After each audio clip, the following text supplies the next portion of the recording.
I'll order 365 days in jail, credit 1 day, the balance is suspended. That way, what we can do is you can have this all done before you go to Texas.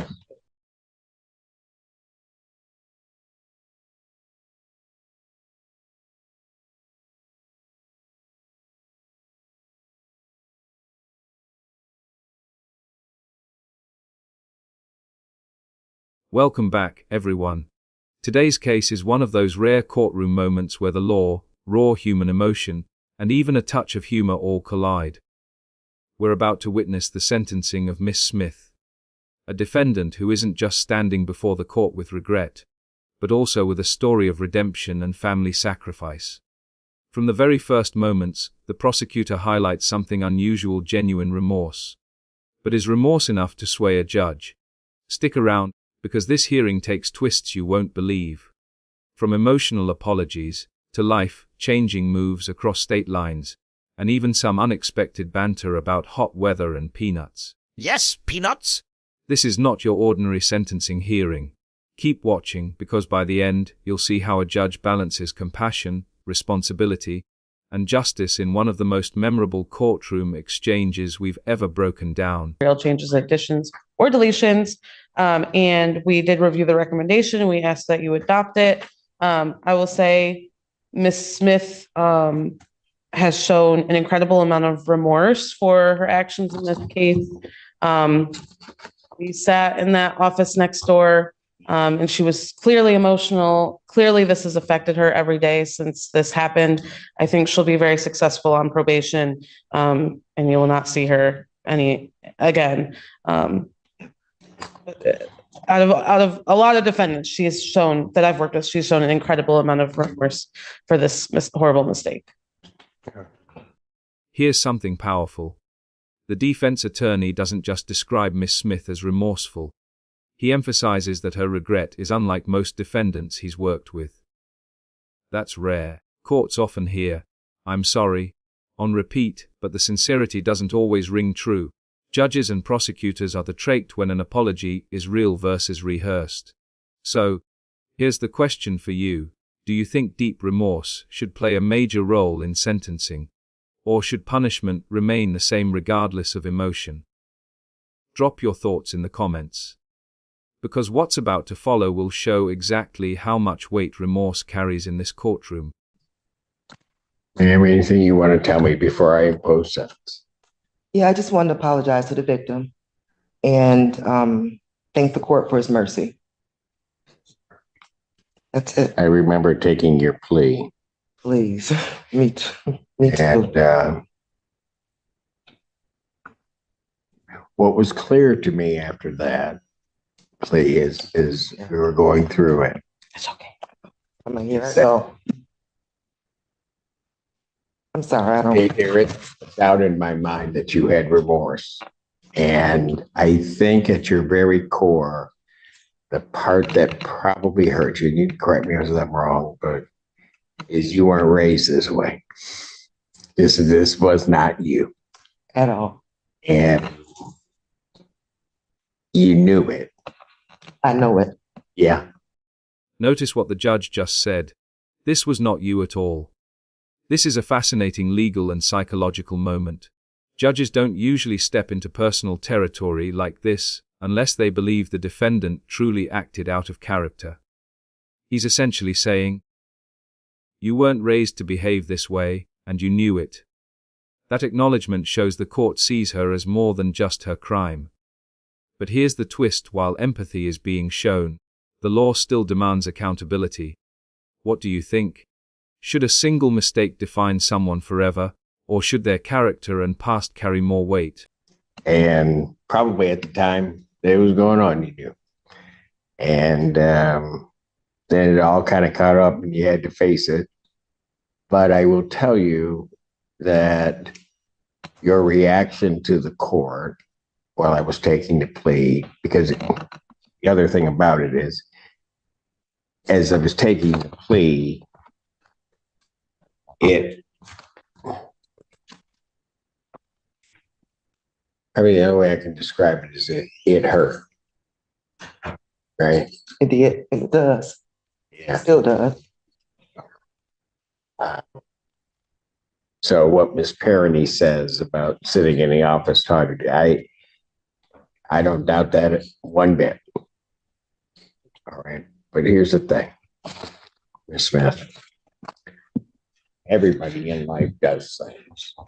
And at some point do things in one way or another that is quite frankly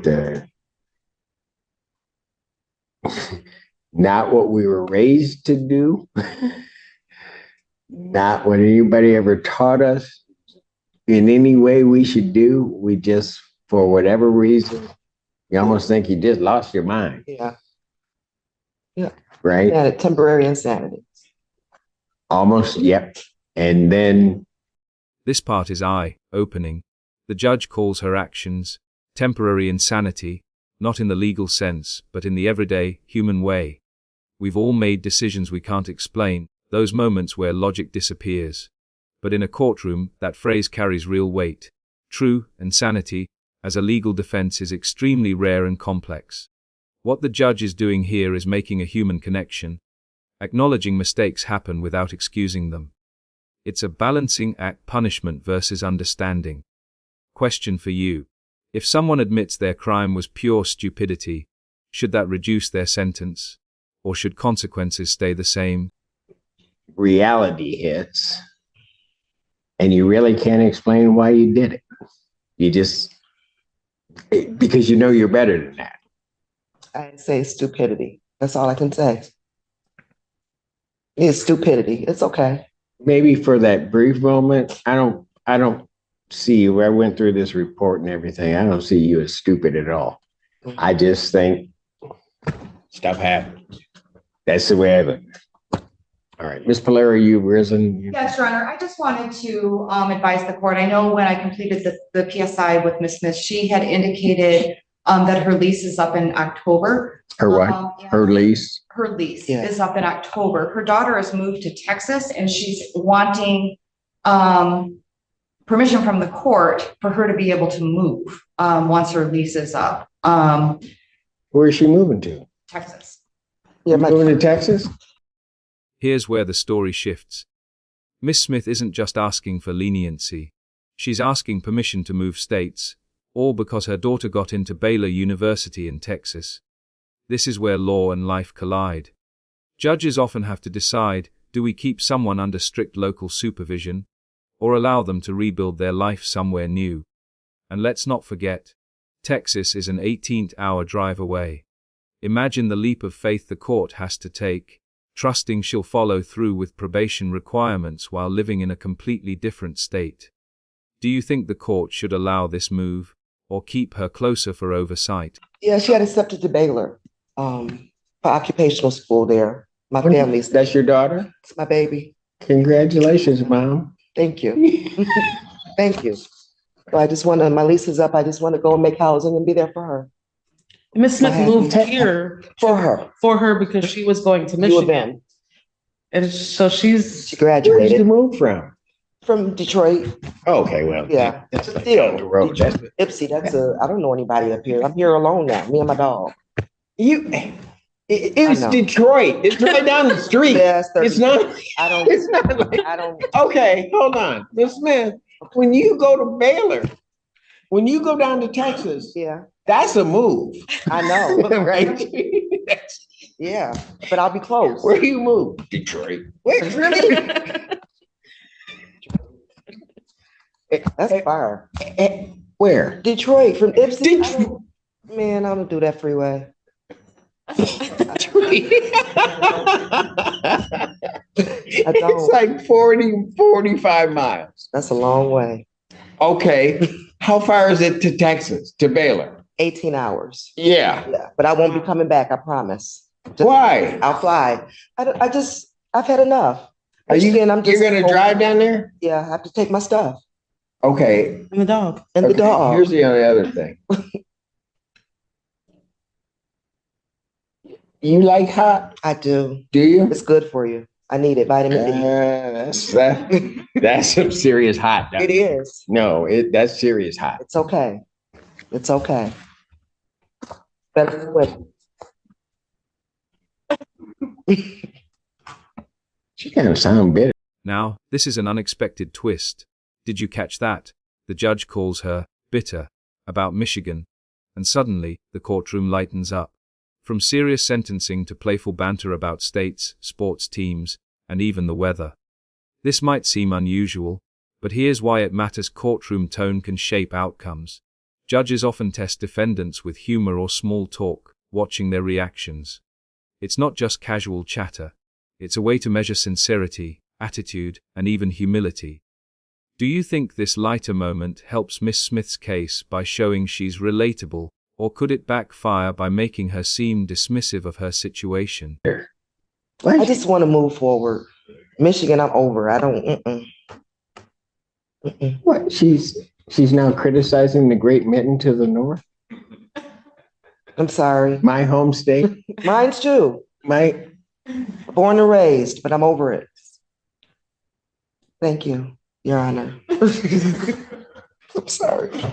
I feel insulted. Oh, don't. No, I feel insulted. You know, I was going to change this recommendation. I'm like, please, but please. I was changing, and now I'm headed the other way. I know, right? I love Michigan. I love I do. Okay, now this is better. This is more like it. I don't know about the Baylor Bears. You know about the Bears? The Baylor Bears? What do you know? You do know. I know about Baylor. Baylor has a very good softball team. They just can't. Actually, they did beat Oklahoma, but then something happened. I don't know. Well, she's going for occupational therapy. She was accepted. She got her letter. She starts January 24th. That's beautiful. I know, right? All right. Here I am in court. What? And here you are in court? Yes. Rectifying what you've done. And that's okay. Okay. Right? Yes. It's okay. Okay. And so, you know, you could sit up there and you could say, yeah, this was stupid, this was whatever. But apparently, if your daughter's enrolling at Baylor, you did something right. It's something right. Thank you. Right? Yes. That I know. Okay. That I know. And her daughter gave her a talking to, didn't she? Yeah. Yeah, she can't wait till I leave here. She's like, call me when you get out of court. Okay. She didn't say it all like that. She did. Wow.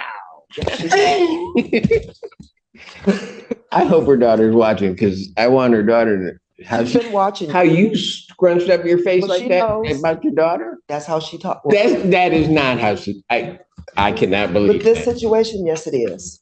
She's just disappointed as much as I am in myself. Yes, And she's but still loves you. oh, of course.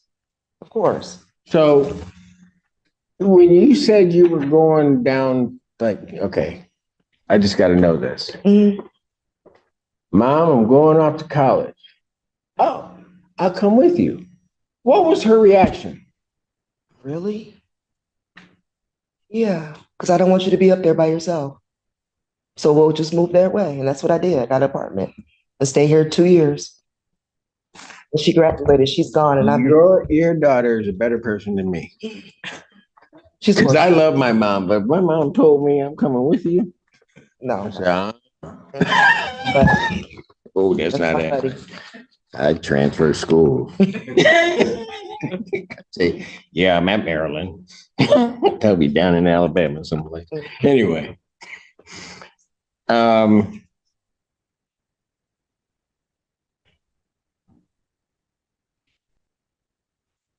Tell you what I'm going to do, Miss Smith.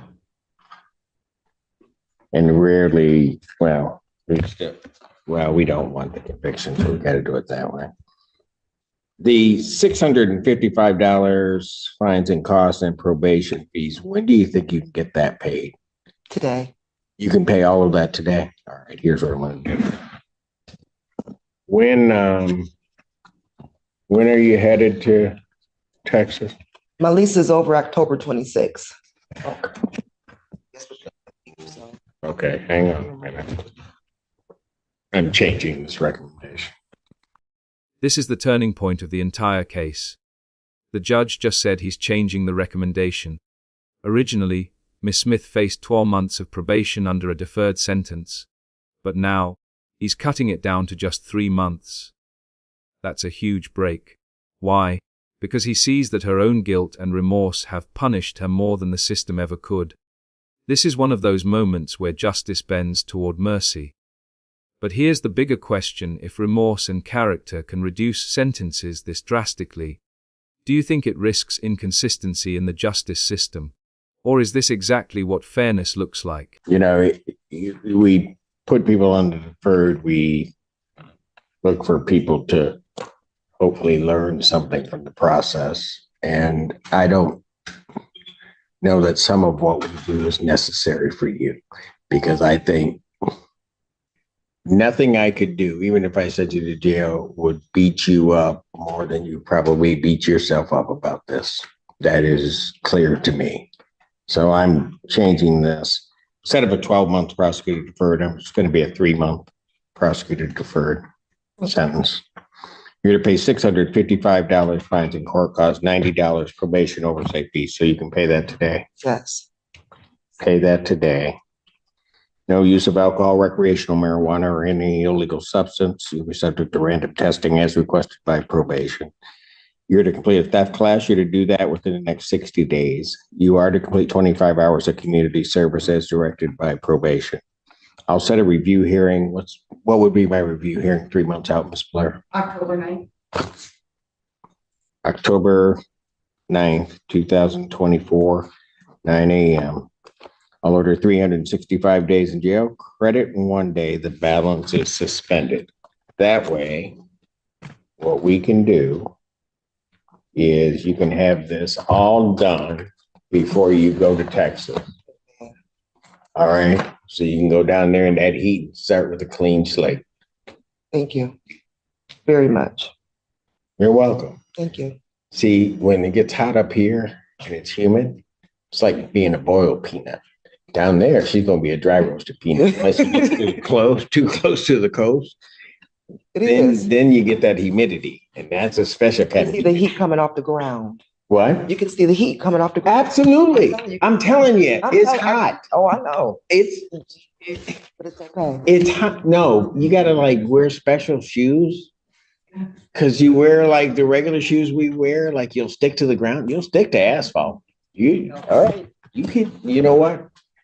She's going to be trying to get out of a parking lot of a store, be stuck.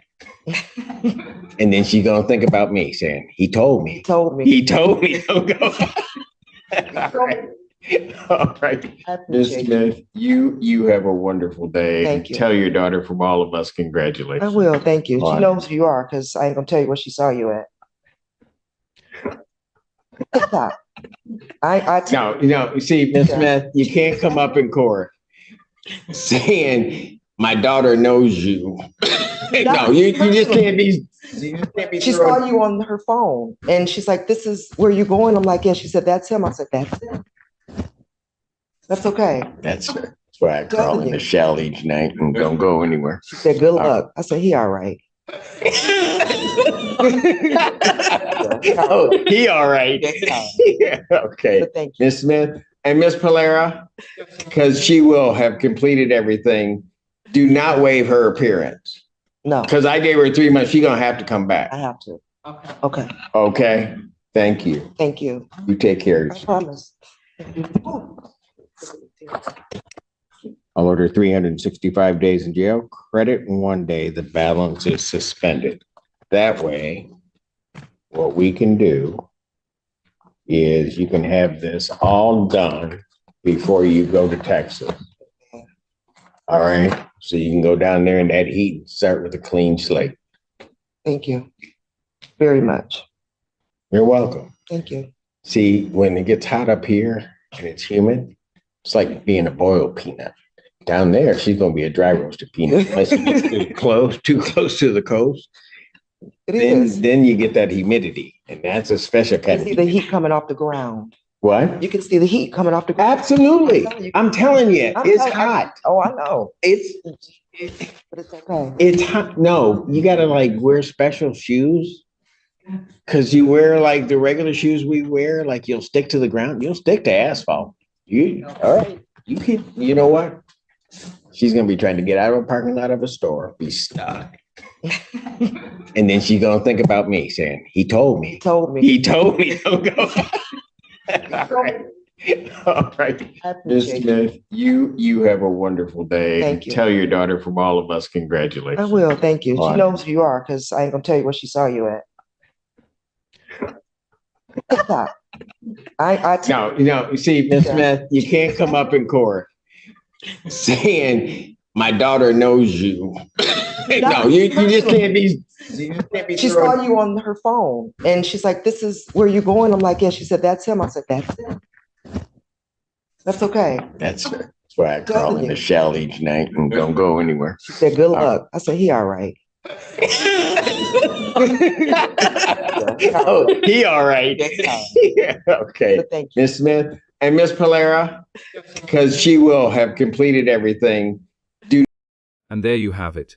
In the end, Miss Smith walked out with a reduced 3-month deferred sentence, fines of $655 community service, and a theft class. But most importantly, a second chance.